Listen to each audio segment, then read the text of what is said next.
Hello and welcome to A Star to Steer Her By, your favorite Star Trek rewatch podcast. Damn right. We're here today for episode 355. Woo! I know. My name is Caitlin, and with me today are... Jake. Chris.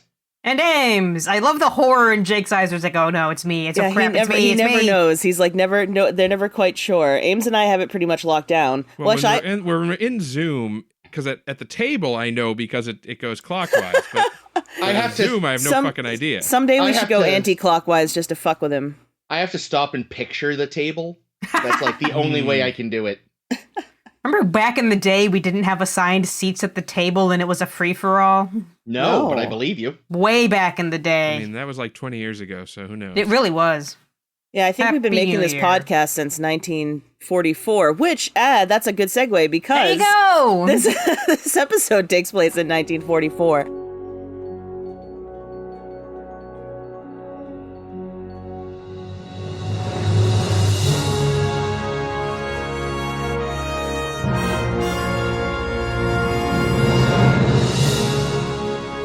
Can I talk about, they are Stormfronts, part 1 and part 2. Whoa. Yeah.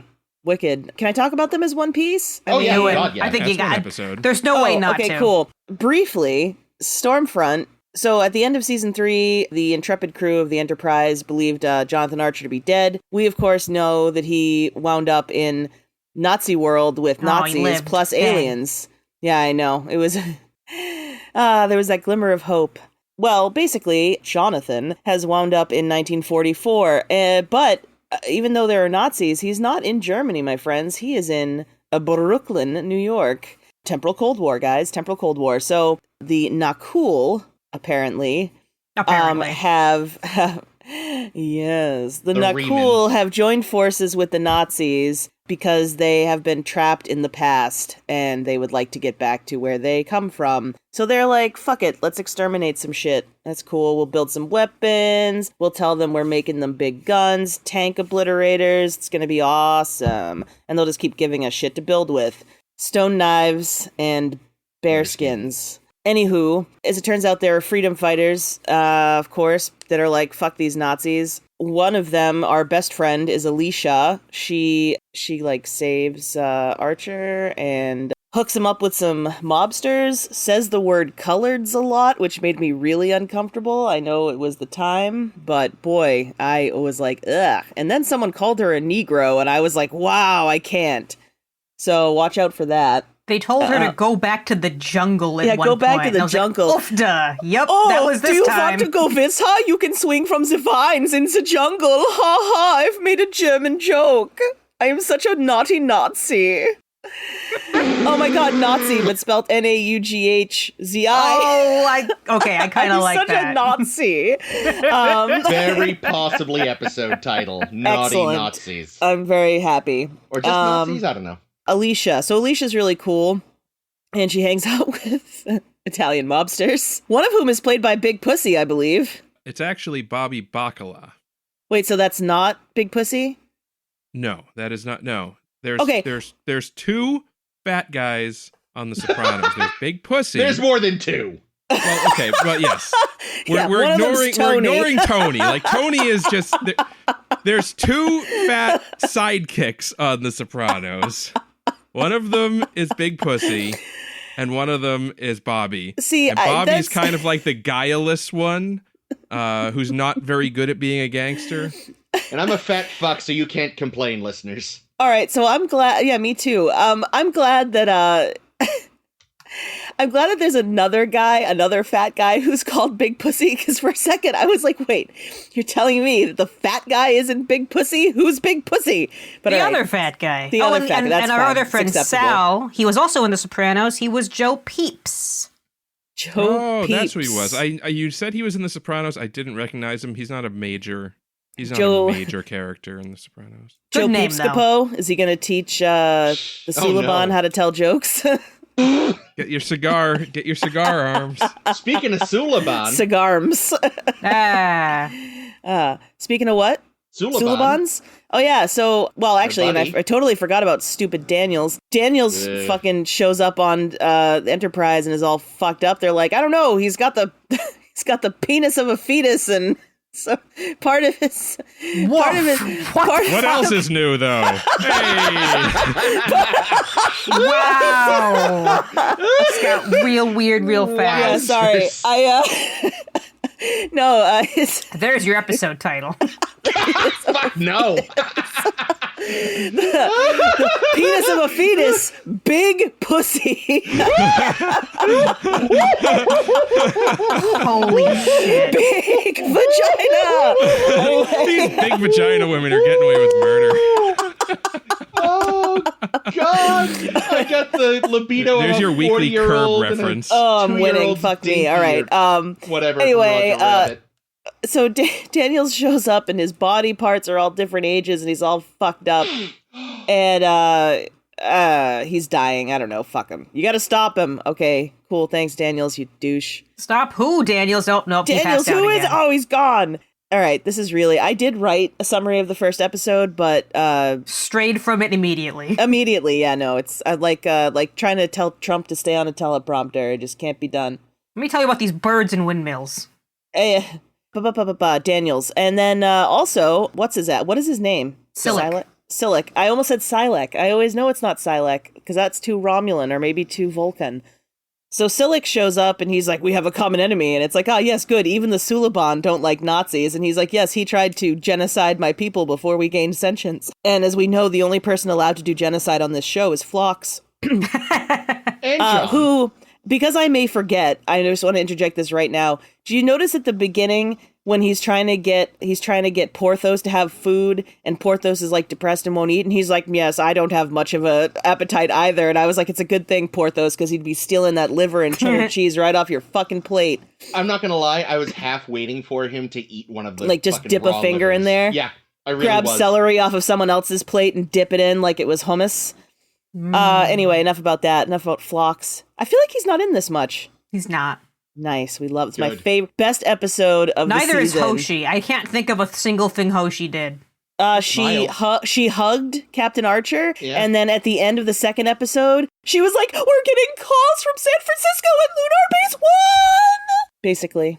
That's her whole role. That's the episode. Anyway, we're in a fight against the Nazis. We're in a fight against these Nahuls. Silic is there. He's going to help us. He apparently now has like he doesn't just have wings anymore. Now he's got crush my body into impossible weird spaces, genetic mutations. And so he's able to slip in and out of tight places or big places, like a big pussy. And I listen, a lot of shit happens. There's a firefight. The Nazis lose. They blow up a time machine. Everything's fixed. Hooray. Yeah. Magically and easily. It's like, okay, we're done with the Temporal Cold War forever now, guys. Oh my God. Promise. Yeah, that was the best part. Daniels is like, that's it. Oh my God. Before I forget, can you tell I just finished watching the episodes 5 minutes ago? At the end, I guess you guys knew that, but the listeners didn't. So, looking behind the curtain, this is how the sausage gets made. At the end, apparently, this was the one last thing that we needed to reset the timeline and end the Temporal Cold War.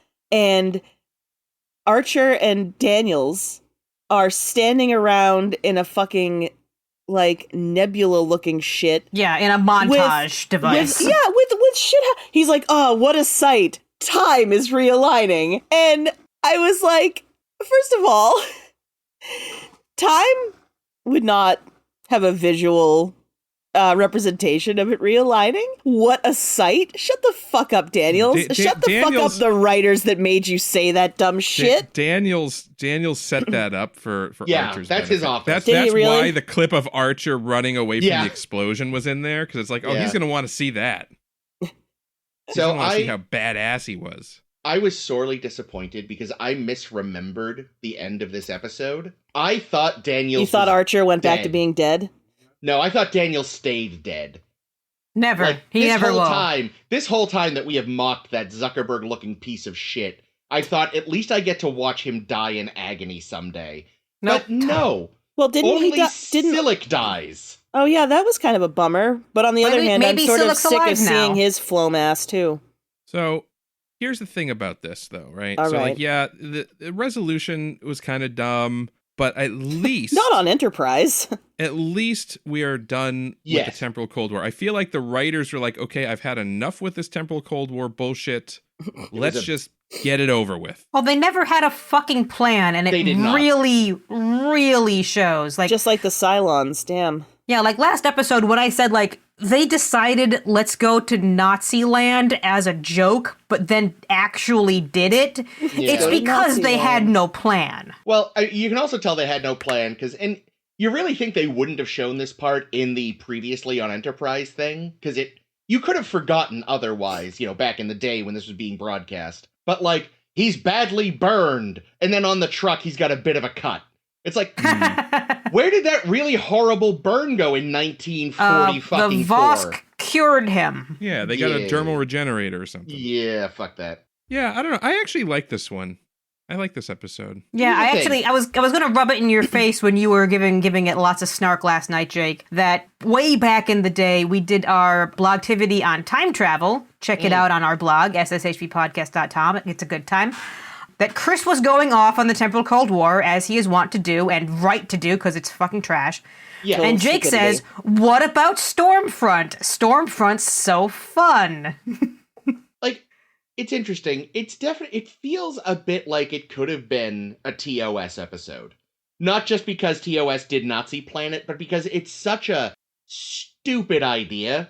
So in that regards, maybe it I think if it hadn't, like we talked about last week, if it wasn't jumping right off of the resolution of season 3, like Trip even says it at one point, like, God damn it, now we're right in another thing. And it's like, yeah, this is dumb. There wasn't... That is the worst Trip I've ever heard. That was terrible. I apologize. The epitome of bad better. Trip. But, if there'd just been a breather between the end of season 3 and this, it would have been slightly less annoying. And I maybe could have just looked at it purely as a dumb but kind of funny premise. That's the thing, though. If it's dumb and funny... Like, there's no substance to this fucking plot. Like, looking at a piece of the action, the TOS equivalent of this, they had way more to actually say in their goofy TOS way than this episode had to say about anything. But here's the thing. I think this episode said all it needed to say, which is, fuck Nazis. Yeah? Yeah. That's all you gotta say. And like, fuck the that's the thing. And I love War. that every character, all the hero characters anyway, they all know what to do. Like, no one needs to tell them. Like, no one needs to tell Trip and Mayweather to rig the shuttle to explode when the Nazis are inside, because they know. Oh, there's Nazis? We got to blow them up. That's what you do with Nazis. Oh, they were just blowing up the shuttle. Sorry. Go ahead, Ames. No, go, Ames, go.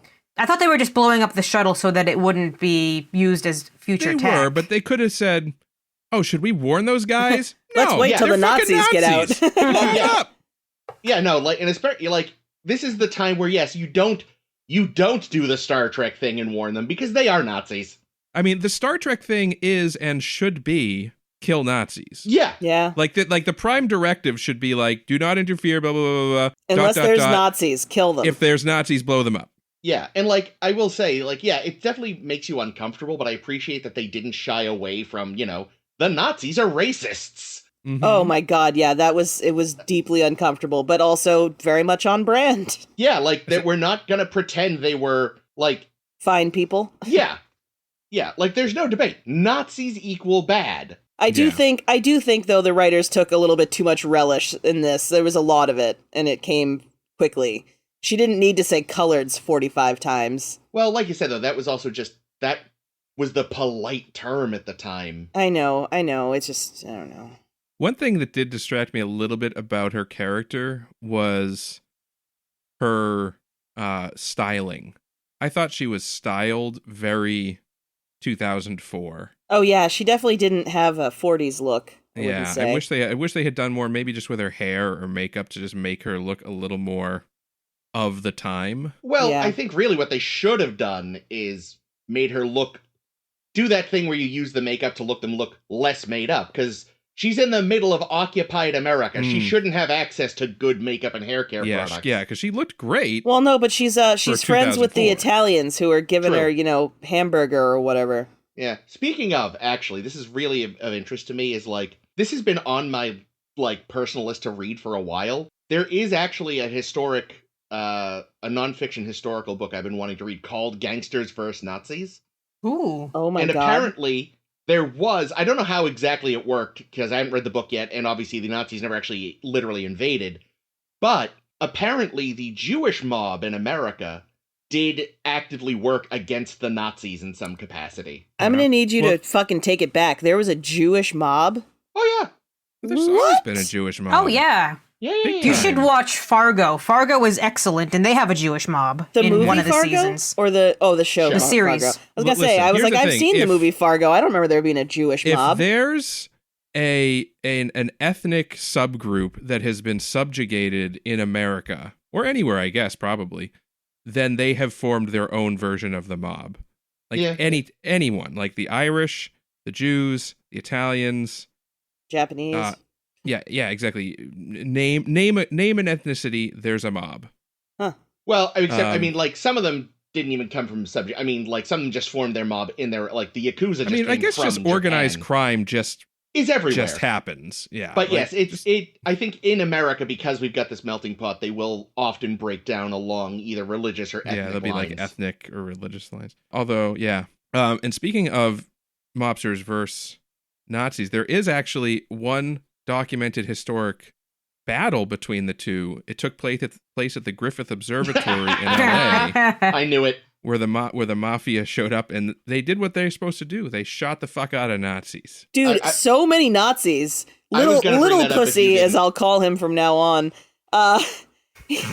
Sorry, Carmine. Carmine took out. He's like, "There's too many of them," and then he shot like 10 people in a row. Gleefully. He was having the time of his life. Shooting Nazis is the American dream. Yeah, Mhm. pretty much. Yeah. Hey, Like, quick pause. Archer has to tell him, no, you actually do have to stop because we're going to blow up the building. Yeah.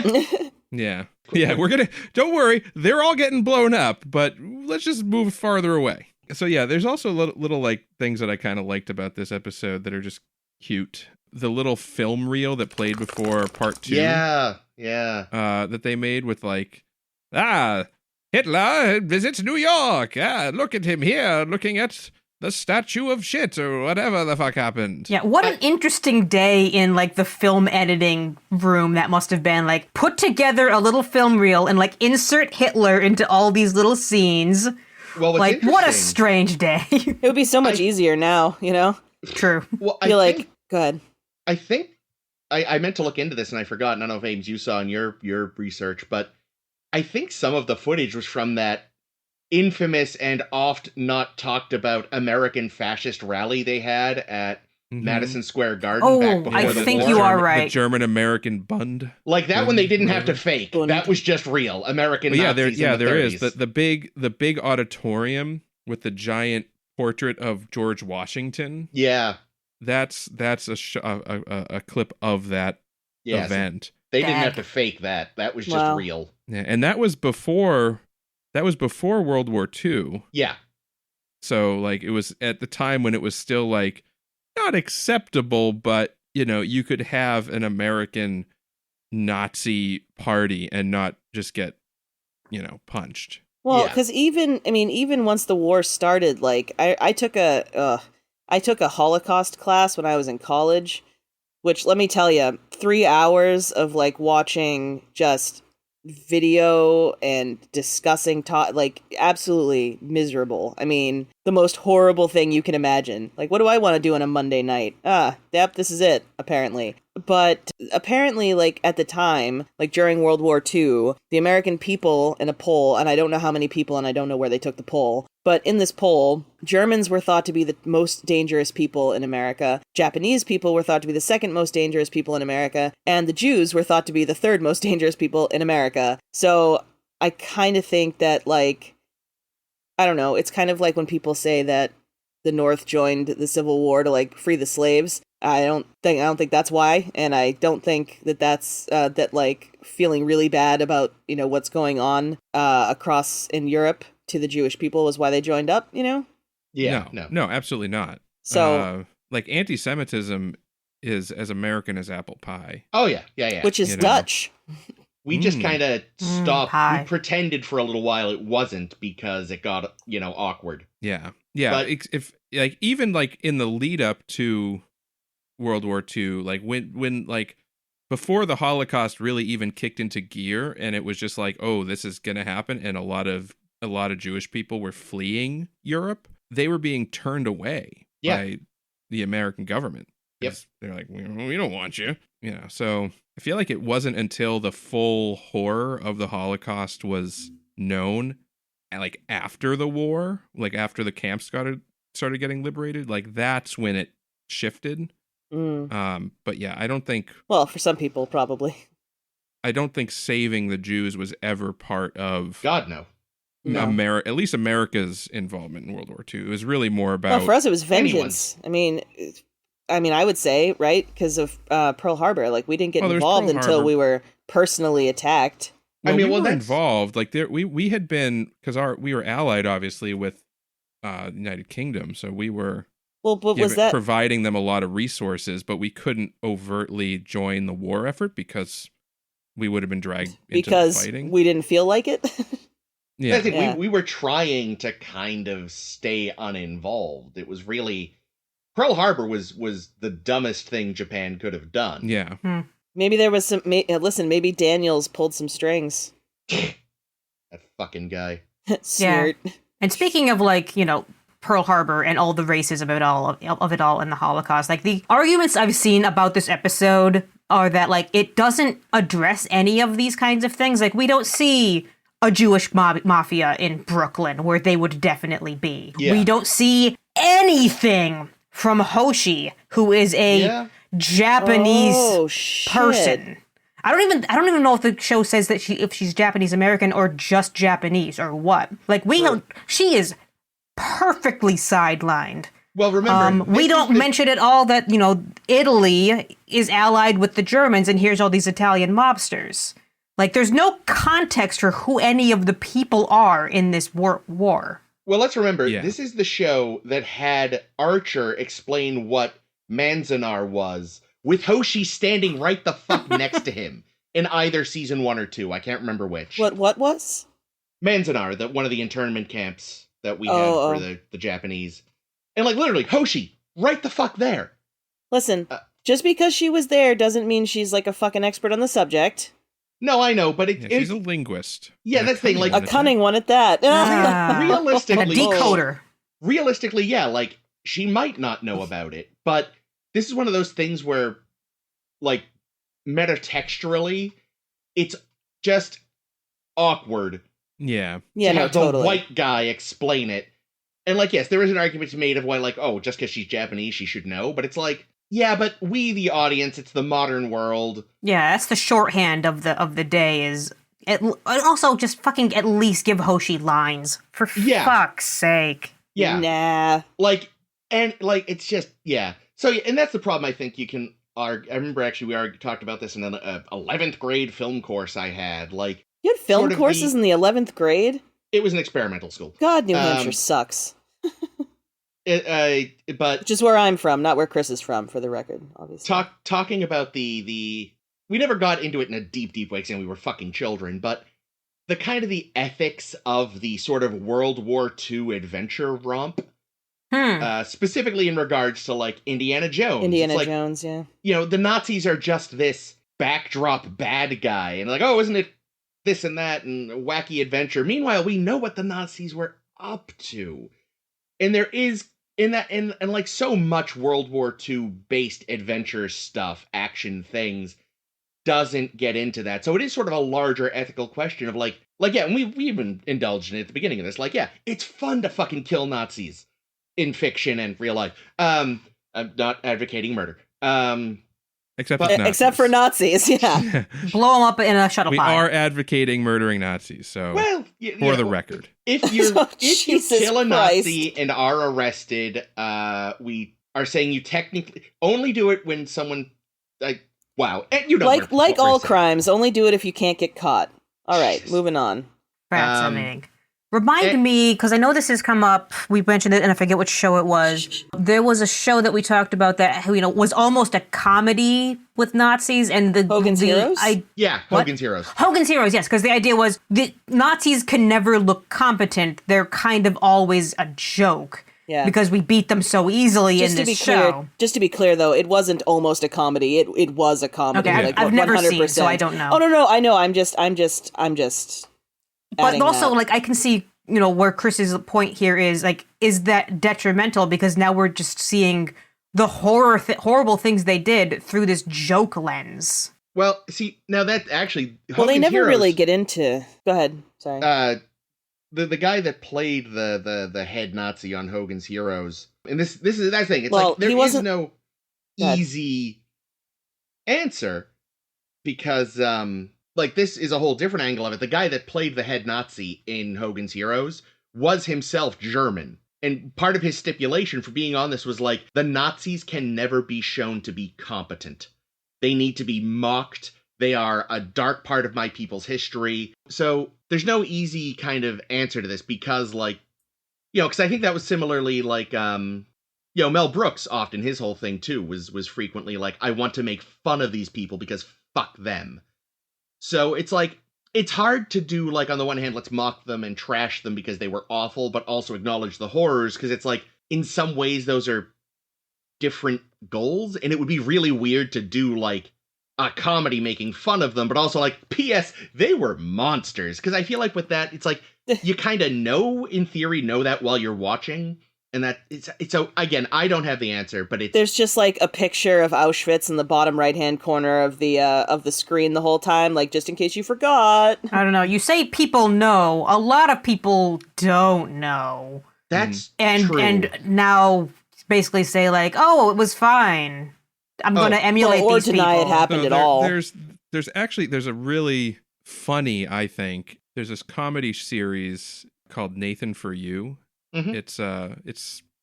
It's hilarious. It's very, very much cringe comedy. So I would love warning.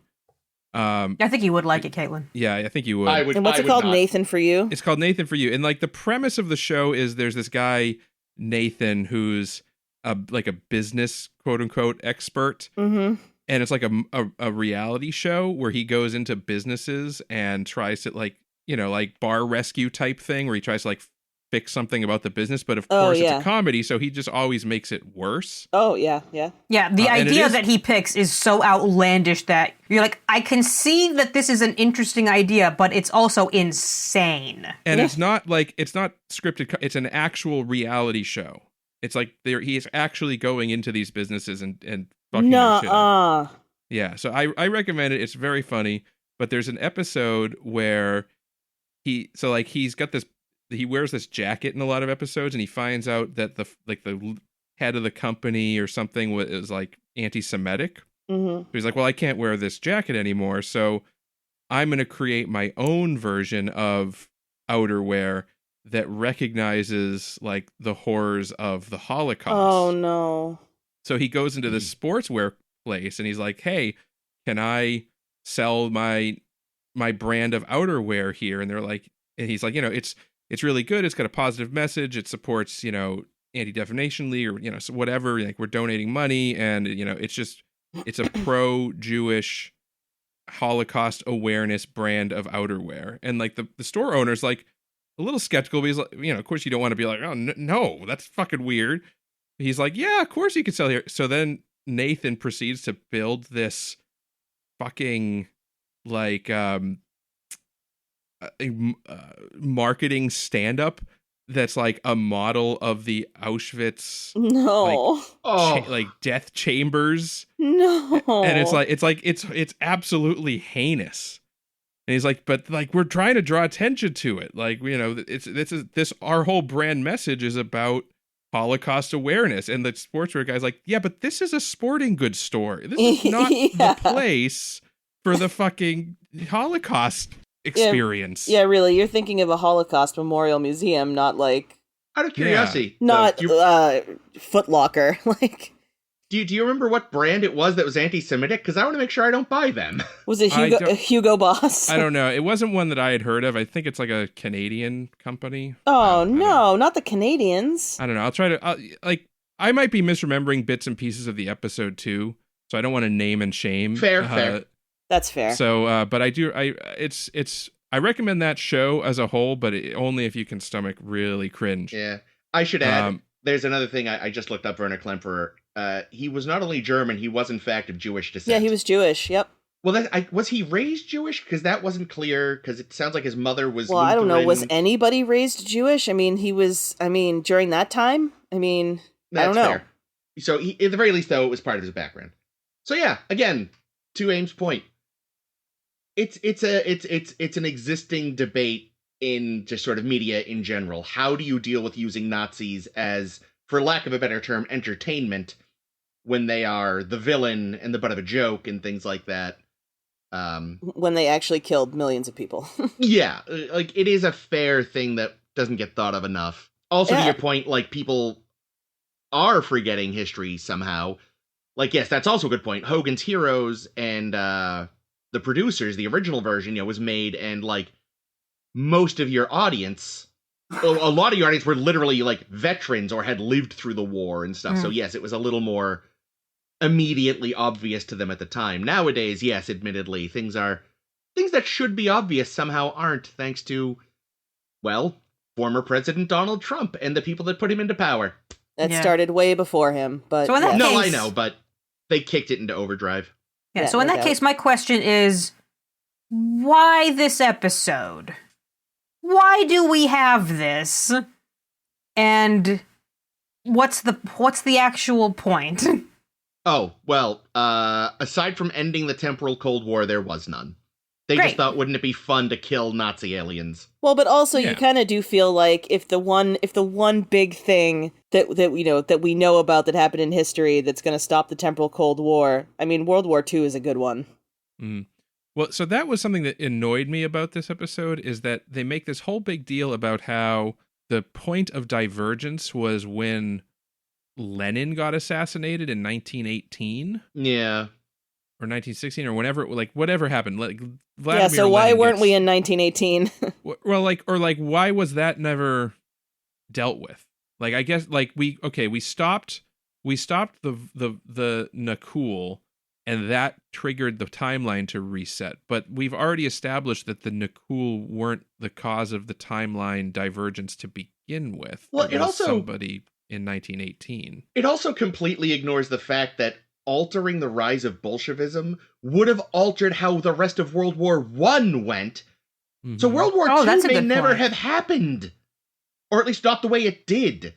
I feel like World War I would have ended sooner, and I feel like Germany would have gotten more fucked than it did. Maybe, so but I have a feeling Hitler probably would have still come to rise, and it probably would have been worse. But we don't know, Yeah, we don't know. The alteration might have been enough. That little fuck might have gotten killed during a battle, because he was involved in World War I.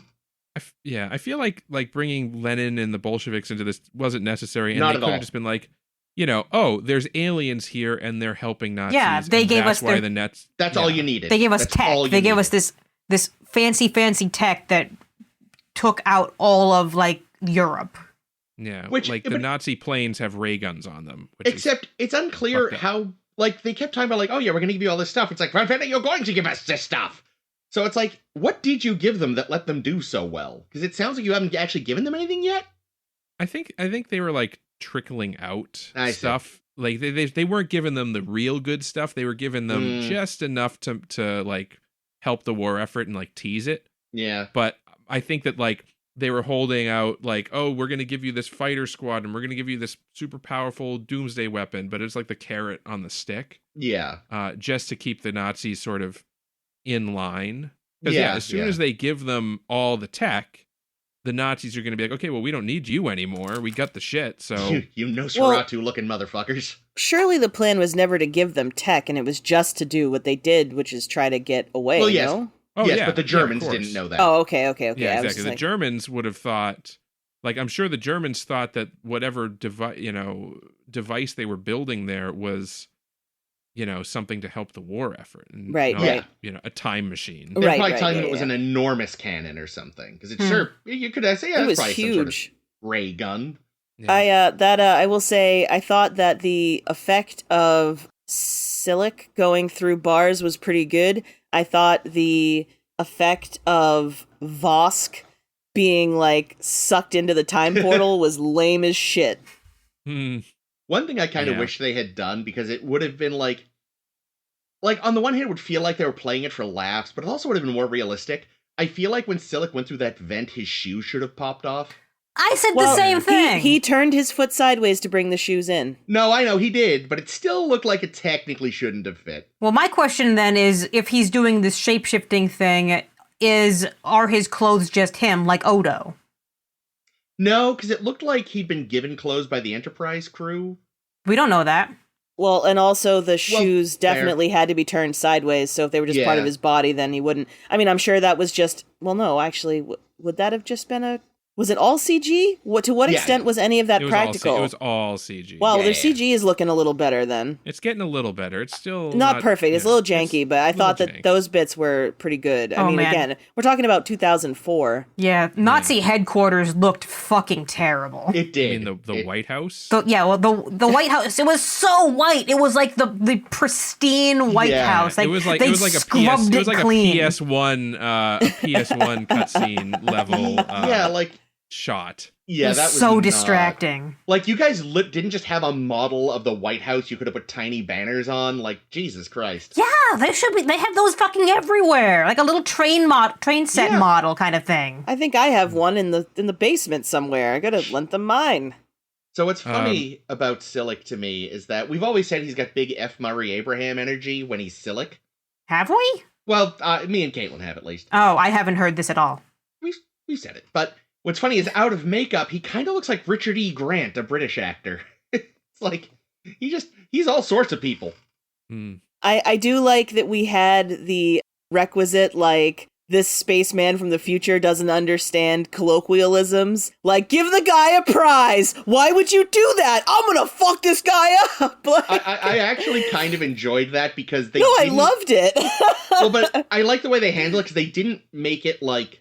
They didn't hang a bell on it or whatever. Like lampshade? You almost could have missed the line, because there's other arguing happening when he says it, and they don't like it was make really it funny. Foremost in the mix. Yeah, he delivered it really well. They didn't point at it. They just he's like, why would he do that? Why would he do that?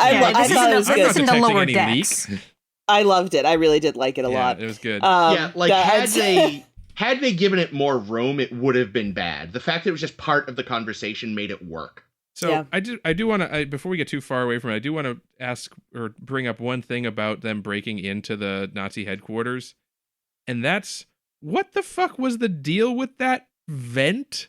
Like, what building has just a vent of that size right by their front door at that height, especially a secure building? Well, maybe it's for sticking your gun out the hole, and in Home Alone when he uses the dog door to like shoot Marv in the face. Maybe it's a mail slot or something. Well, all right, then it should have been a mail slot. What do you want from me? What should have happened is Silic, knowing that like Sulabans can do Spider-Man shit, he should have like climbed up to a window that was open or something. Oh. Well, you see, Jake, Mads Mikkelsen designed this building, and he knew one day a Sulaban would show up. Mads Mikkelsen, he played the designer of the Death Star in Rogue One. From Rogue One. I was gonna say, I know who Mads Mikkelsen is, but I'm not getting the Wyatt, the reference. Rogue One joke. Yeah, you gotta put the I gotta rewatch Rogue One. Oh, it's so good. It's good. I know. I don't think I've seen it since we saw it. That's the thing. I mean, I think I've only seen it the one time. Have you seen Andor? No, I have not. Ooh, I think you'd like Andor too. So watch Nathan For You and then watch Andor. Two entirely different experiences. Perfect. I put the link in our chat here, but the apparel company that Nathan starts, so this isn't actually real? This is real. You can buy the jackets. Oh, they're nice looking jackets. He actually does the thing. Like he's Oh my God! There's the Arbeit Mock Fry. Shit. Jesus Christ! Yeah, but it's like 6 million Jews died. Cameron model. fuck out of here. What the fuck? Jake, what is this? I mean, that is a nice looking jacket, though. Jake, did you just make this website in the last 5 minutes to like prank us? Are you like punked? Gotcha. This is the actual site to buy Summit Ice apparel, apparently. Summit Ice, what? It is a nice jacket. Summit Ice sounds like a Bud Light competitor or like a Coors competitor, you know? Sounds like you at least give like money to Holocaust education for real, so that's nice. Well, thank God, because some of these motherfuckers need to be educated. Holy shit. I like their slogan is "Deny Nothing." Isn't that the, I really kind of hate how nice the jacket is.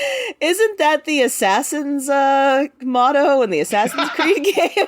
No, it's, what is it? Nothing is true, everything is permitted. I know. So actually, quite the opposite of deny nothing. Well, everything is permitted. Deny nothing. Fine. Maybe it was the Knights Templar then. I don't know. This episode. Oh, so okay. I was actually almost sad we get very little of J. Paul Bamer. Yeah. Like he's our the first scene. He's our handsome Nazi friend from the Killing Game. He also played like Mistral and One and some of my favorite characters. The guy who wanted to meet Betty Grable. Yeah. So he's our handsome Nazi friend. And like they kill him immediately. I was like, oh man, I knew we were seeing him again, and I didn't realize it was going to be this briefly. Yeah. But now my headcanon is that in the the prime timeline, in the normal timeline, that he's some kind of Nazi big shot, and that's why he's in the Killing Game, because he's just like a well-known like Nazi shitbag. I am all about that. He was in the computer. I'm all about that being the same Nazi. I like it. Well-known Nazi shitbag. Yeah, I mean, again, it was entertaining, which is more than I can say a lot about season 3. Yeah, I thought it was a good start. I do feel like, too, actually, I meant to say this earlier, we were talking about ethics and such, but, like, it also feels like a really drastic, like, again, after all the nasty, awful shit John pulled in season 3, it's like, oh my god, we really need to fix this. He hates Nazis! Yeah. Boy, does he hate Nazis! Yeah, like, even Silic notices. Silic says when John finds him hiding as Tucker... Yeah. Fascinating. For reasons. That's a new thing Silic can do. He throws him against the wall, and Silic's like, wow, John, you've changed. I'm like, yes, he has. Have you seen season 3? He's an asshole. He may have crossed the line. He thinks it was at, like, episode 18, but we're pretty sure it was episode 3. Yeah, so, 1. Yeah, I mean, I like, as if I have any fucking idea what episode 3 was. Whichever one Anomaly was. That season has been erased from my memory immediately. Yeah, I don't know. I like that. I feel like they kind of are hitting the reset button. Oh, definitely. Literally hitting the reset button. Like they reset time specifically. Yeah, they're like, okay, no more Temporal Cold War. We're not going to do that anymore. We're going to totally just forget about the Zindi because Daniel's done. There's no point of it. Sulaban done. Like how did Silic get here exactly? I don't think they ever really explained. They play it off like John's like, oh, you found out that we were going to Earth, so you hitched a ride. And Silic even implies that's not right, but he could just be fucking with John. Who fucking knows? Both he and Daniels are plot devices this episode. At least they gave Silic a decent death. Yeah. I liked his death scene. It was a good scene. It was good. I enjoyed Silic in this. He's always fun and smarmy. Yeah. And again, I just, the not understanding colloquialisms really, I was slain. It was beautiful work.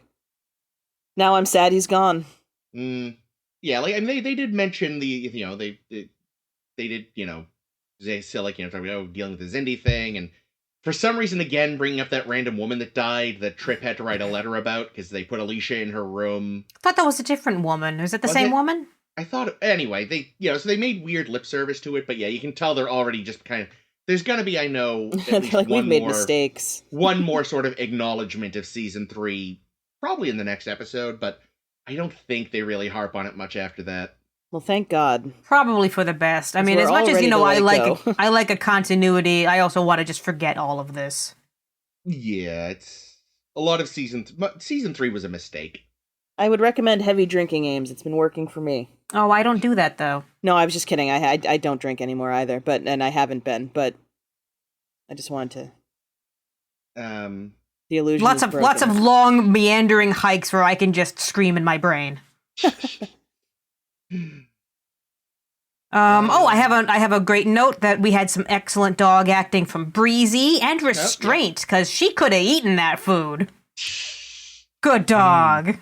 I'm sure they just like made it smell bad or something. Yeah, I was gonna say it's got to just be like clay, right? No, I have a feeling because they train dogs very well, and it was probably like her trainer just off screen being like, "Don't eat, stay, dog, stay." That did look like a big bowl of chicken livers. I hope she got the bowl of chicken livers when they were done filming the scene. I hope so too. Well, I kind of don't because you have no idea how many times they had to do it and how long the chicken livers were under the hot stage lights. It could be disgusting. They're on ice. They're fine. They have spares. At least I hope she got some chicken livers. Okay, if not those chicken livers. No way to taunt a dog. Yeah, that's true. You know who else likes chicken livers? Chakotay. What? Probably. I don't know. Are we segueing? I haven't looked at my notes at all. Yeah, we went on a crazy tangent about the ethics of Naughtzis as entertainment. Yeah, which is a great tangent. Great. It is. You know who else hates Nazis? Oh my fucking god! Chakotay. I don't know. Do you have to leave that badly immediately, Jake? No. Just if we have more to say, let's say it. But okay. Here's what I'm going to say, because I also noticed, even though he was definitely present, they still somehow sidelined Mayweather a lot. Yeah. Like, they bring him down to planet, he gets captured, and the scene in which after he's been tortured, he's just unconscious. Also, like, why bring the phasers if you're not going to use them? Good question. And I did like that he knew enough about planes to be like, oh, those are. Oh yeah, that seemed right. 51. Yeah, he says he used to go to air shows. Yeah, not as much as Reed. Yeah, who had a huge boner. It's like, they have so specific huge. ammunition. Those are 8.9 millimeter rounds. Oh, and then he comes. Oh no. Oh no. Reed, not on the bridge. He comes 3.57 millimeter rounds or whatever. Here's something I thought was a little odd, right? He makes machine gun sounds when he comes. That's why he didn't. That's why he didn't have descendants in E squared. No one wanted to fuck Machine Gun Reed. Machine gun. No. Fucking yikes. Oh my god. Great grandson of Machine Gun Kelly. Here's something weird, I thought, right? So at the beginning, the way that they know that they're in the 40s is because they hear a broadcast of Winston Churchill. Mm-hmm. Yeah. But they say later in the episode that the United Kingdom already fell to the Nazis. So, well, he could have. Maybe the Nazis are just keeping Winston Churchill in a cage and making like a him government in exile for. I could see Britain. that. That's a reasonable enough assumption. I entirely missed that there was that. When did Silic swap in for Tucker? Because I missed. Apparently, there's like a very brief scene of Silic pouncing or something. Yeah, I missed that entirely. So after they dump Mayweather and Tripp in like that room after the interrogation, yeah, we just like Tripp is kind of out of it, and he sees the shape of Silic cloaked on the ceiling, and then he drops down, and it cuts to black as. Okay. On him. I'm actually glad I did miss that because I was taking the note that, of course, Mayweather's unconscious while Tripp is still awake. Because later when there was the twist that Silic was just wearing a very nice-looking Tucker suit, was really out of nowhere for me. And I was like, oh my god! So I'm glad I missed that. Then maybe they didn't need it in the first place. Yeah, probably not. And I think that's the only reason Tripp was slightly conscious when they dragged him in was so that he could see Silic. Totally. Or so that we could see Silic, really. Well, I didn't need to, and I thought it was good that I didn't, because then it does it's a open full up that twist. big question of like, wait, where the fuck did Silic come from? Like, we never get that answer. Well, they did show him. If you don't see it. They did show him sneaking onto Enterprise earlier at some point. Yeah, they showed him sneaking around, but then we don't see him again until he lands on Tripp. True. Well, he says later, like, I got into headquarters using all of my sneaky genetic shit. So, I don't know. I thought it was fine. Silic, even though he makes absolutely no fucking sense, is at least a highlight in this episode. Well, his actor's just fun. He gives just the right, like, villainous smarm. Yeah. What else have I got? Oh, I also jotted down that, now that we're in season 4A, our time slot has changed to Friday nights again. So that's just the kiss of death for a show, because that's what they did with TOS at one point. And also, this episode marks the shift from shooting with film stock to shooting digitally. Oh. I don't know if I noticed necessarily, but that's, good for them. Yeah, I mean, plus at that point, like, I don't remember what time slot TNG had, but I do distinctly remember, like, DS9, Voyager, it was always Wednesday night. Well, TNG and DS9, TNG and DS9 were syndicated. They were first run syndication, so they would have just aired whenever whoever bought the rights aired them. But yeah, Voyager was on UPN, and so was Enterprise. And Voyager was Wednesdays too. Fixed time slot, yeah. I'm pretty sure. Like, I feel like I remember a new Star Trek was always Wednesday. Yeah, I don't really remember the day, but yeah. Either way, Friday night's a bad slot. Yeah, Friday night, because like Thursday was must-see TV, Friday was don't give a shit TV. But also, hey, nerds aren't going out Friday nights. Wrong, asshole. We were playing D&D. Yeah, but that is staying in. I mean, to be fair. Yeah, but you're not watching Enterprise, are you? You could do both. You'd be very distracted. You could do like an Enterprise-themed tabletop where you write a better plot for season 3. That's very easy. We did it several times. Mm-hmm. Oh my god, that's what we should do. We should turn this into an actual play podcast where we play the Star Trek tabletop game, but we do a better season 3. No. There you go. No. Caitlin, you can be Trip. No. Captain. I also feel like I did like Alicia Travers a lot. I wonder if they could have used her more. There came a point where once they got her off the Enterprise, she was just kind of nothing. Yeah, pretty much. Like I was expecting a Lily Sloan from First Contact who did shit. John, what are you doing, man? He's had 2 different women on the ship now and is yet to show either of them their homeworld through a window. No, what an asshole! He put her in a room where she could see her homeworld. Yeah, but he didn't show it to her. There needs to be the scene of him pointing. How many times did Picard do it? 75? Yeah, that's a Picard thing. John, he's got his own thing. Also, I did like that. They were friendly and affectionate, but they weren't. There was no sexual implication there. I was waiting for there to be a long kiss goodbye, and then she was like, "Send my husband home," and I was like, "Fuck yeah." Yeah, I'm glad that they resisted the urge. I kind of wonder to make anybody kiss Scott Bio for money. No, not Bio. Scott Bakula.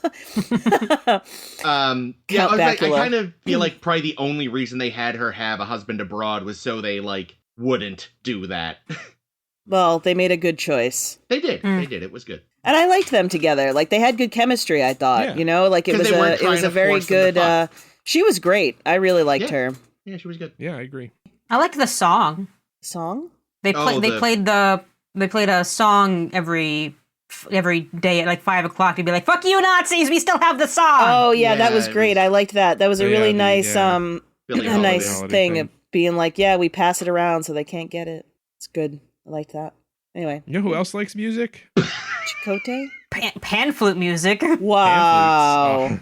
No. Wow, that's the segue we're going with now. I like the other ones better. You know who punching Nazis? Brainwashed holodeck Chakotay. Yeah, all episode long I was like, is Killing Game better than this? Yes. Really? And you didn't like Killing Game, Chris? Yeah, it's still better than this. I think it's different than this. I think they're. I don't know. Just the fact that they both have Nazis is. Yeah, that would be comparing Schindler's List to Hogan's Heroes. Yeah. Weird. That'd be like making out during Schindler's List. Wild Jewish. Is that from Seinfeld? It is. Yes, it is. Okay. It's from Seinfeld. So Caitlin, we're doing Chakotay. Do you have Chakotay moments? No. Surprising absolutely no one. Here's the thing, okay? I was thinking about it, and I feel like he's just so fucking milk toast that I can't think of anything good he did. Okay, he agreed to have the Maquis work together with the Voyager crew. That's a good moment. He built a bathtub for Janeway. Another good moment. And I don't have a specific moment, but he gets his dick out whenever he meets new people. Excellent. There you go. He banged that Borg lady. Which one? I don't know if he banged the Borg lady, but he banged the 8472 lady. Actually, I don't know if he almost bangs a lot of people. All right, that's it. He likes foreplay. 10 points to Gryffindor. He likes to give the coochie a moya, if you know what I mean. Oh, no. Okay, I have no idea what moment I'm going to go with that you said, Caitlin, so it'll be on the blog. People will figure it out. Great, thank you. Jake, you go next. Okay, I'll give you a specific moment, but this is sort of a general one. You guys are so bad at moments. Wow, Jake, you have a real nerve after how much shit you've given Chris. I'm going to give you a moment, but I want to just say that it does apply to multiple moments. Fine. And that is being Janeway's conscience when, talking her, at least trying to talk her out of doing crazy shit.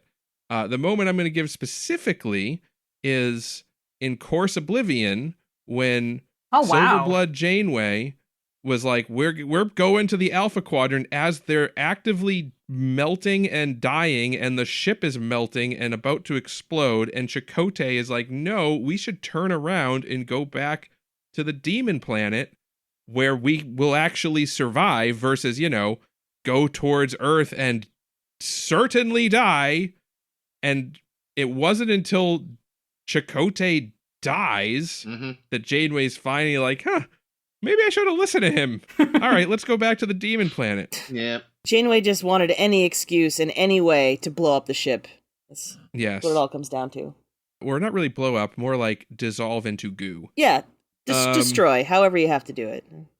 So my next good Chakotay moment, this will be real Chakotay, not Silverblood Chakotay, is helping not Nog in initiations. Between the bond that they kind of form from being a prisoner to being friends. Yeah. And being a mentor figure. And then at the end when Nog's like, yeah, well, when the Maj gets here, they're gonna see, I fucked up. And then Chakotay's like, actually, let's set this up so that you win. And they do, and they have a good time. He did ask Carr to kill him, but weird flex, Chakotay. But he knew that the dog could fix it. So. Yeah, it would work out. Code white. And then another instance of helping someone who was potentially an enemy is when he helped Gagan in Distant Origins try to prove the Distant Origin theory. I love that one so much. I'm very grateful to you, Jake, because I was torn between using those, but I felt like for me they were kind of to the same point, so I was going to pick one or the other depending upon what someone else has said. But you said both. Those being what? Distant Origin and Initiations. Okay. But so I'll go with Distant Origin. Yay! As a representative of how really good Chakotay is at being Starfleet. He will try to talk to you first. And I think we have a bunch of examples, but Distant Origin is always kind of one of my go-tos for that. So I'm going to go with that.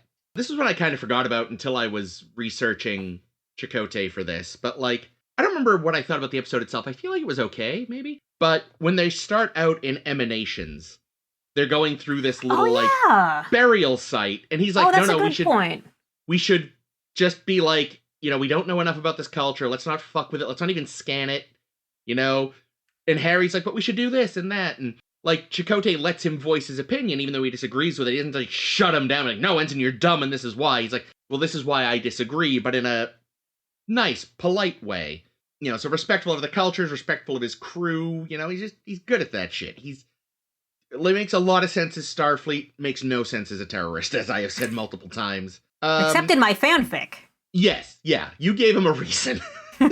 Because, really, he feels like the man that's going to write a sternly worded letter, or be like, we can work within the system to fix it, not leave it to fix it. And then, not letting Janeway sacrifice herself in Night. Oh, yeah.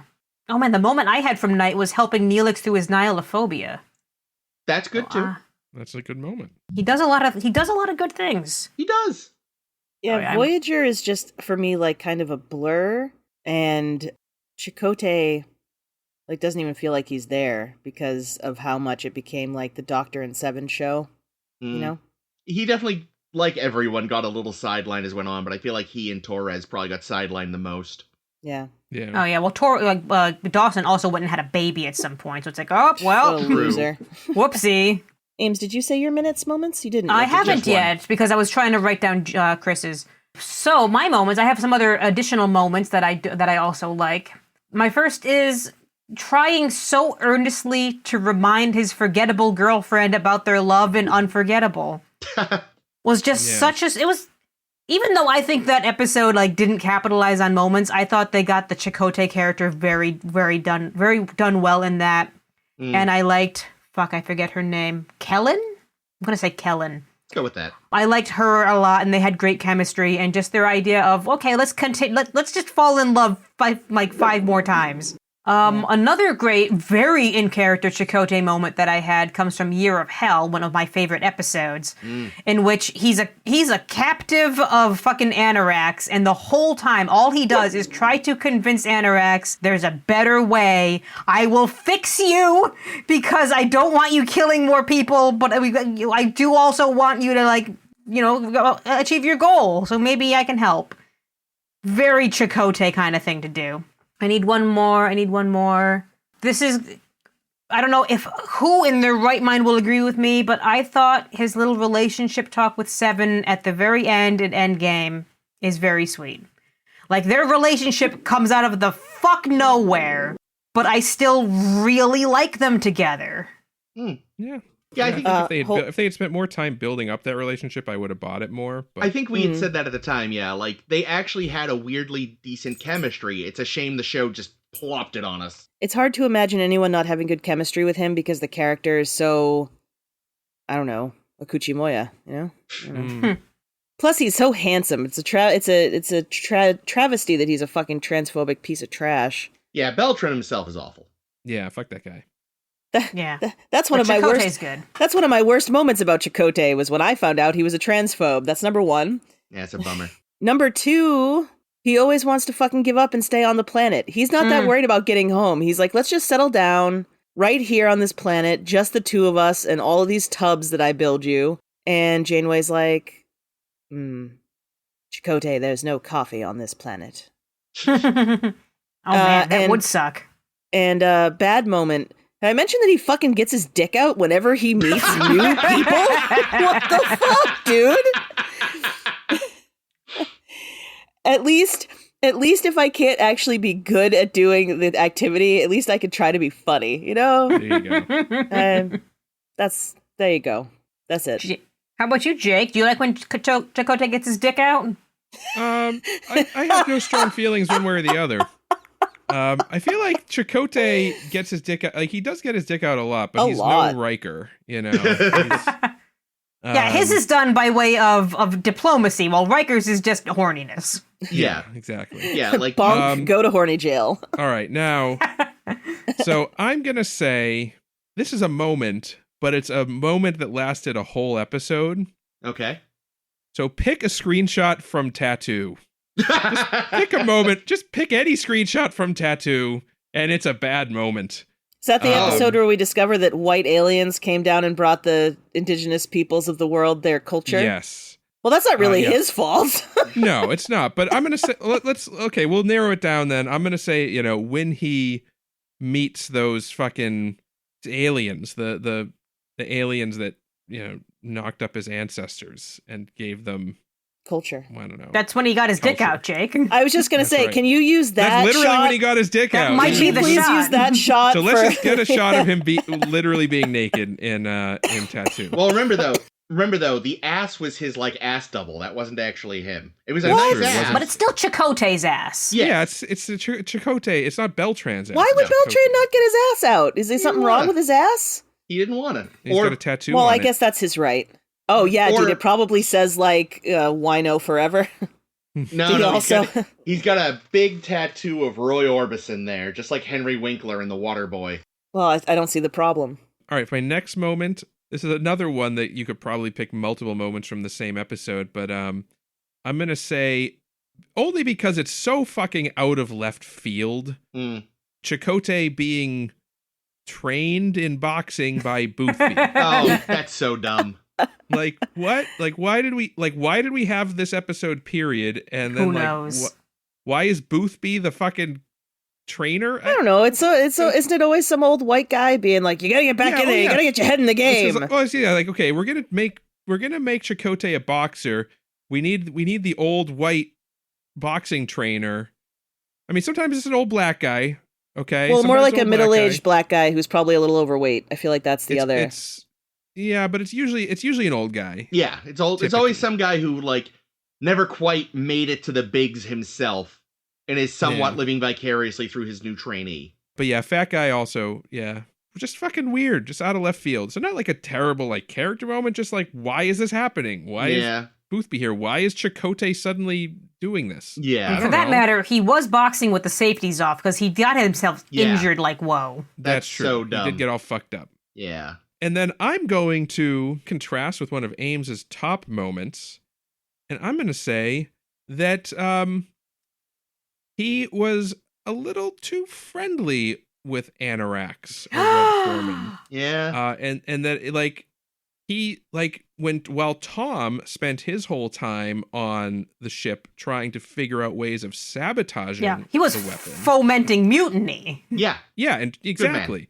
Chakotay was like, I'm going to hang with Anorax and learn about how to manipulate the timelines, and maybe we could do it right. No, you can't fucking manipulate the timeline into correctness. You've already fucked it. No. That exemplifies what I said. He's the kind of guy who's going to write a strongly worded letter. You know, like, all right, you've got this horrible plan. Let's try to make it work, but remove the evil. See, here's the thing. Oh, this sounds like a job for Daniels. Anorax is kind of like a time Nazi. A little bit. Like, a little bit. You know, and where Tom is like, I want to punch the time Nazi. Mm-hmm. Chakotay's like, let's get to know the time Nazi and figure out what makes him tick. Yeah. That's the one time where it's like, Chakotay, you gotta scale back your friendliness. This is one time, like maybe not this time, buddy. But I already showed him my dick. So yeah, just dishonorable mention in general to just all the fake Native American stuff. Mm-hmm. But again, that's not really the character's fault. It's just Rick Berman and his fake It's advisor. not the character's fault, but it does inform the character, right? I mean... Well, and there's like so many of the moments I thought of right away were like, well, this is just bad because it's bad Native American lie stuff, but that's not, so I try to avoid those moments because it's like, that's a whole different conversation. Thinking one specifically for the character I found actually quite tricky because usually he's just depicted as like an all right fella. But yeah, I will say I came with some. This maybe is a mild one, but like unforgettable. Why didn't you write stuff down on paper the first time, Chakotay? Like, you think about it at the end of the second go-round. Maybe you should have the first time, too. Yeah, that is a weak one. It wasn't great, but I didn't want to, I know everyone was in on this.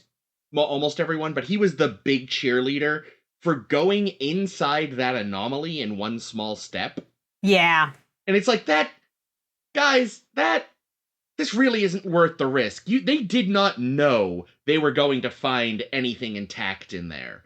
The scan just said there is totally stuff in there from this mission, but it was just stuff. For all they knew, it was debris.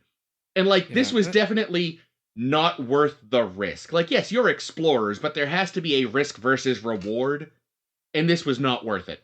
Yeah, and I also feel like just that episode, like, I like that episode. It's a good episode, but the setup is so dumb. But it's just, they just so fucking weirdly, again, out of left field, they're like, let's make Chakotay like a history of space buff. Which is something that Tom usually is. Well, in the episode, Tom is even like, wow, you know more of this than I do. It's like, why isn't this Tom then? Yeah, it should have been Tom. Yeah, it's just it's like Mayweather the prankster. It's like, yeah, and also he's a boxer Chakotay, now. the space buff. Yeah. But at least Chakotay shows us by like saying some shit, as opposed to Mayweather, who at the time of recording has still not done a single fucking prank. He certainly pranked those Nazis that he blew up. Boy, did they have ink on their face. Boy, do they not have face on their face. Oh my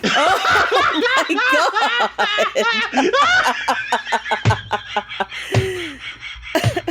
That's a real Ashton Kutcher moment. Yeah. You've been punked, bro. Oh my God. Oh my God, Chris is broken again. You broke him. Lack of face on their face.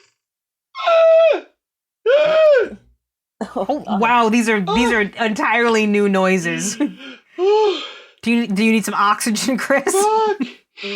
That was good. All right, last moment. I need one more moment from you, I think. Yeah, I have it written down. I just Compose yourself, man. legitimately slightly lightheaded. Oh my God. Wowzers. Oh, okay. So, I feel like he dealt really well with Janeway's depression in Night, and then really didn't deal well with Torres's depression in Extreme Risk. Oh, I didn't think of that one. Yells at her to stop being sad. It's like, that's not how it works, John. No, it is. She's half Klingon. That's why it probably was the right approach. If she was full Klingon, maybe, but... Yeah, well, and even then, only if he was trying to fuck her, probably. Yeah. Like, all her friends are dead. Yeah. I mean, they're his friends. But they're his friends too. Yeah, but here's the thing about Chakotay, is his heart was never really in the Maquis thing, I think. They were still his friends. But yeah, no, like, and I get it. Like, part of it might be is that he's flipping out because he's freaked out by this program existing. But, like, normally he's, like, reasonable. He's like... that's true. He let his temper get the best of him, which I get. I get it. It feels like, when you think about it in that context, like, he saw this and it's like, oh my God, this is, like, my friend is clearly hurting, but also this is so fucked up. And he didn't deal with it well. And normally he's the guy that deals with shit well. Yeah, and we don't have a ship's counselor or anything. Not that ship's counselors make you necessarily that much better of a ship. No, God, no. Well, I mean, we've got the doctor. The doctor is there with all of the history of psychology in his brain, ready to fuck everything up. He certainly is. We'll get to him another week. I feel like the ship's counselor duty gets traded back and forth between Chakotay and Neelix.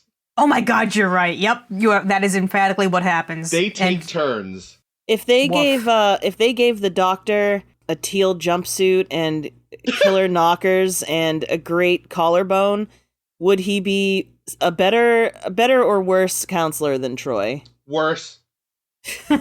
Because Troy never did weird hypnosis shit. Or anything at all. But even that's better than the detrimental shit that EMH did. Yeah, no, honestly, like, she's at least at batting 0 while he's batting negative. I just wanted everybody else to have to also imagine the doctor's head on Marina Sirtis's neck and below. Neat. Sure. Well, hold on to that for a couple weeks from now when we do the EMH blogtivity, because I still have a couple naughty Chakotay moments. Because I have very little overlap with you guys somehow, and I still emphatically disagree with Jake on Year of Hell, because I love it. I can see both your opinions. Yay. But the first one I'm gonna shout down at Chakotay for doing that I'm still pissed about, because of course I am, and that's leaving the salamander babies behind in Threshold. How dare he? Dude, that is so not his call. They swam away. What were they supposed to do? No, they didn't. They, like, peeked out from a little... No, they were gone. It's fine. Listen, Tom isn't prepared to be a father yet. Even to salamanders. Yeah, but now especially to salamanders. We've left an invasive species on a planet. True. Yeah, whatever. We let cats out and destroy, it's fine. They just think of them as cats. It's actually Slippery, really bad how many cats. birds. It's bad how many birds cats are killing in the I know in the it is, but we do it, don't we? I mean, not you and I, but as a people, just saying. Yikes. Anyway, I don't know. I think it should not have been his call to leave the salamander babies behind. That's true. Like, they could easily have, like, brought Janeway and Tom back and been like, what do you guys want to do with your babies? And it should have been Janeway's call. Yeah, but except you know that they would just feel like awkwardly like, what babies? We Does Voyager have a cetacean ops? Put them in the pool there. Oh, there you go. Cetacean ops salamander babies. Cuties. Give him to Neelix. He'll make something good. Oh, fuck you, Jake. No. Fuck you to death. Anything just good with a little garlic. But also fuck Chakotay for... I know last week I was giving Janeway guff about all the fucking torture she was doing in Equinox. Yeah. And Chakotay trying to be the moral compass that he so frequently is, was saying, let's not do this anymore, Janeway. And at the very end, Janeway's like, oh, I'm surprised you didn't mutiny. And he's like, yeah, I really should have. Yeah, Chakotay, you fucking should have, idiot. What the fuck is your problem? This is the entire, definition of when you should mutiny. Yeah. Dick. And I got one more really fun one, because, of course, this is the really fun idiot Chakotay moment, and that's how fucking thoroughly he gets tricked by Seska all the time. Oh my god, all the time. All the time! And throughout all of his time with the Maquis. So bad. He doesn't know Seska's a Cardassian, he doesn't know Tuvok is in Starfleet. He's just so blinded all the time. He buys the whole baby ploy. Oh my god! Guys, he's just too trusting. He's such a good soul. So he can't imagine that anybody would, The Maquis! I don't know, dude, because he probably... Listen, plenty of people, I'm sure, join groups whose, principles they agree with, but who, they're not really... you can agree with, the beliefs of a certain group, but not think they should be blowing up buildings, or whatever, so perhaps he should have just been in an administrative office sending out newsletters, That's what I mean, though. I know we talked about it during the show, but it's the way they characterized him, it just really didn't feel like this is a guy that would have joined up. Yeah, and I wish they really mind that kind of thing so that we could see what he was like in the Maquis. What exactly his role was, his rationalities, That's why I really enjoyed writing that fanfic that, links below or whatever it is we do. I had that Chakotay's backstory fanfic that I wrote up. Because it's not in the show. Yeah, even if it was I think I said this before, but I really think that what they should have done is basically made the whole first season them not on the same ship. That they were still adversaries. You mean physically or in terms of... No, Chakotay and the Maquis were still on their own doing shit. On the Valjean? On the Valjean. Oh, wow. I'm sorry. Wait, was it actually called the Valjean? Yes. Yeah. Why are these people so fucking obsessed? I mean, I feel like was obsessed. I feel like that was a nod to Eddington. No, because I don't think it was that originally. I don't think it's ever said that that's what it's called. I think it came up in Shattered. Maybe, but yeah, they didn't call it that right away. We'd already had the DS9 episodes. Yeah. But yeah, no, I think it would have been really interesting if they had spent the first season, kind of adversaries, maybe the Maquis are Seska's getting them hooked up with the Kazons. Yeah. Yeah. Right? And then Chakotay, and we can see in Chakotay that he's this feels wrong. We shouldn't be doing this. And then, I love when Jake rewrites episodes. You do it so well. Hair. and then at the end, maybe it's only after Seska's revealed to be a Cardassian or whatever. I don't know. But the finale of season 1 is the Valjean, Voyager and the Valjean and the Kazons are maybe battling, whatever. Valjean gets terminally damaged. Chakotay has a change of heart and decides to switch sides and fight with Voyager, but the Valjean gets crippled, damaged, and destroyed, and they have to escape. And then only at that point, then from season 2 onward, we have the integrated crew. But there's still tension. There should still be tension for there should still season. be tension. And then, over the time, maybe throughout season 2, it's okay, the integration of the Maquis and cutting over the tension. And finally, by the end, by season 3, okay, now we're really in our rhythm. And then you have season 3, which is just whatever. And then season 4, you introduce 7 of 9. We get a new character, a new element in the show, and then they start the relationship. Yeah, just fucking write the show properly, people. Come on. They don't plan ahead. And this was also back when seasons were 26 episodes long, which is hard to plan for. Yeah. Granted, it seems to be hard for shows to write for 10 episode seasons too, because God fucking damn it. Wouldn't it be cool if there were if season 1 had less filler episodes and you had episodes that were on Voyager episodes. But we love filler episodes. We're following what's happening. We're going to do the 37s. I don't fucking know. Whatever Voyager's doing. No, we're not going to do the 37s. Whatever Voyager's doing. And then some episodes are on the Valjean? on the Valjean, and we're doing Maquis shit, and there's gonna be some, whatever they're doing. Jake, why aren't you a writer for Star Trek? This Seriously. is all gold. That's what I've been saying. Like, fire Kurtzman, get me, we'll be good. Can I come? I think we should start a letter writing campaign. It worked for Argyle. Oh no. Whoopsie. You write the it worked for season 3. You write the serious episodes, I'll write the garbage. It'll be great. Perfect. I'll edit. So many Ferengi hijinks. Oh man. And the Romulan hijinks could be fun to write for. Oh my We're god. back. You're gonna have to stop me, because I will keep going back to the Romulan well if you don't. Do We it. should just have Star Trek Romulus. Come on. What's the problem? Oh my god, wouldn't it be great if they did like a Tal Shiar fucking, that's them. That's yeah. Romulan Secret Police. Yeah. What if they did like a series like that? But they made it like 24 or some shit. Oh my god. No, this is the show that Star Trek fans need. It would be way too plot driven. Yeah, that's fine. Let's do it. Hey. Because they always have plot. They do. Yeah. What they could do is, they do have a perfect setup for, like, Romulan culture, obviously, at this point, is at a major crossroads in the 25th century. Their homeworld's been destroyed.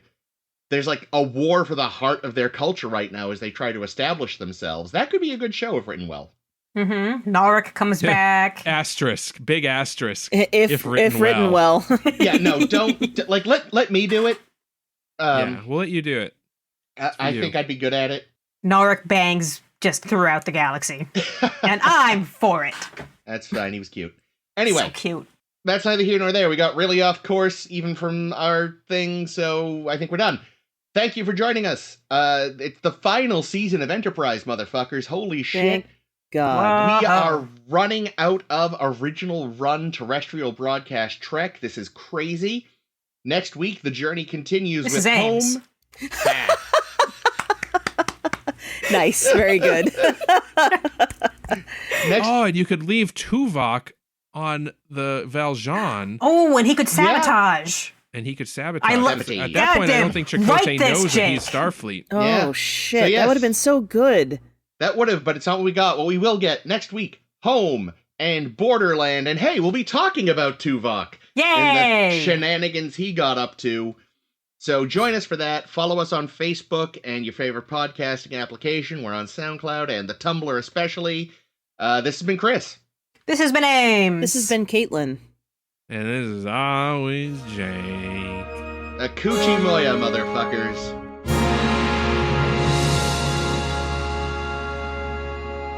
$355? Yes?